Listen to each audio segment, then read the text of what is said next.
ഇതാണ് എൻ്റെ ലല്ലൂട്ടൻ. 1 വയസ്സാവാൻ പോകുന്നില്ലേ ലല്ലു? ഇപ്പം എൻ്റെ അവസ്ഥ എന്താ ഞാൻ കാണിച്ചത്. എൻ്റെ അവസ്ഥ, ഇവൻ്റെ അല്ല. ഞാൻ ഇരിക്കാൻ നോക്കുമ്പോൾ ഇപ്പം കരയും. ഇപ്പം ക്യാമറ കണ്ടുകൊണ്ട് കുഴപ്പമില്ല. ഒന്ന് ഇരിക്കാനോ ഒന്ന് മര്യാദയ്ക്ക് ബാത്റൂം പോകാൻ പോലും എനിക്കാവുന്നില്ല ഗൈസ്.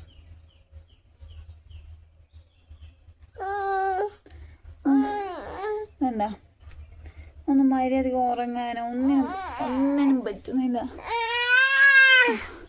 ബാത്റൂം പോകുമ്പോഴും ഇവനെ കൊണ്ടുപോകണം. ഇപ്പം ഞാൻ കാണിച്ചു തരാം കേട്ടോ. ഇപ്പം ഞാനിവിടെ ഒന്ന് ഇരിക്കാം. ഇപ്പം കരയും. ഒന്ന് മര്യാദയ്ക്ക് ഇരുന്ന് റെസ്റ്റ് എടുക്കാൻ പോലും സമ്മതിക്കില്ല. കണ്ടോ?